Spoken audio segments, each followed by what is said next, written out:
നമസ്കാരം, ഞാൻ ശ്രീലക്ഷ്മി നിജിത്ത്.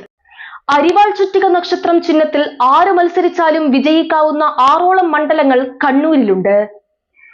ഏത് തരംഗമുണ്ടായാലും തകരാത്ത പാർട്ടി കോട്ടകളാണ് ഈ മണ്ഡലങ്ങൾ.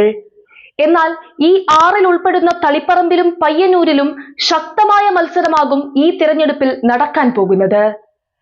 പാർട്ടിയിൽ നിന്നും പുറത്തുപോയ ജില്ലയിലെ തലമുതിർന്ന 2 നേതാക്കന്മാർ തന്നെയാണ് ഔദ്യോഗിക സ്ഥാനാർത്ഥികൾക്കെതിരെ ഈ മണ്ഡലങ്ങളിൽ പോരിനിറങ്ങുന്നത്.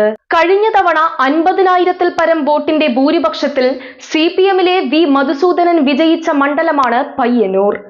ഇത്തവണയും അദ്ദേഹത്തെ തന്നെയാണ് പയ്യന്നൂർ കാക്കാൻ പാർട്ടി നിയോഗിച്ചിരിക്കുന്നത്. മധുസൂദനൻ MLA ആയിരുന്ന കാലത്ത് രക്തസാക്ഷി ഫണ്ടിൽ കൃത്രിമം കാട്ടിയെന്ന ആരോപണം ഉയർത്തുകയും പാർട്ടി പുറത്താക്കുകയും ചെയ്ത വി കുഞ്ഞികൃഷ്ണൻ പയ്യന്നൂരിൽ സ്വതന്ത്ര സ്ഥാനാർത്ഥിയായി മത്സരിക്കുമ്പോൾ ഉറച്ച കോട്ടകളിൽ പലതും ഇളകിയേക്കും. പയ്യന്നൂർ പോലെ പാർട്ടിയുടെ ഉറച്ച മറ്റൊരു കോട്ടയാണ് തളിപ്പറമ്പ്. ഓരോ തിരഞ്ഞെടുപ്പുകളിലും ഭൂരിപക്ഷം കുറഞ്ഞു വരുന്ന തളിപ്പറമ്പിൽ UDF അവരുടേതായ കോട്ടക്കൊട്ടകങ്ങൾ ഉണ്ടാക്കിക്കഴിഞ്ഞു. കഴിഞ്ഞ തവണ 22,000-ൽ പരം വോട്ടുകളുടെ ഭൂരിപക്ഷത്തിൽ ഗോവിന്ദൻ മാഷ് വിജയിച്ച തളിപ്പറമ്പിൽ ഇത്തവണ അദ്ദേഹത്തിന്റെ ഭാര്യ PK ശ്യാമള ടീച്ചറാണ് ഇടത് സ്ഥാനാർത്ഥി. നേരത്തെ അവരുടെ പേര് ഉയർന്നു വന്നപ്പോൾ തന്നെ അണികളുടെ വിമർശനം ഉയർന്നിരുന്നു.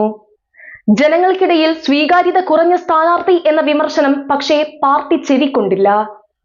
ശ്യാമള ടീച്ചറെ സ്ഥാനാർത്ഥിയാക്കിയതിൽ പ്രതിഷേധിച്ച് കണ്ണൂർ ജില്ലാ സെക്രട്ടേറിയറ്റ് അംഗമായിരുന്ന TK ഗോവിന്ദൻ കഴിഞ്ഞ ദിവസം പാർട്ടിയിൽ നിന്നും രാജിവെച്ചിരുന്നു.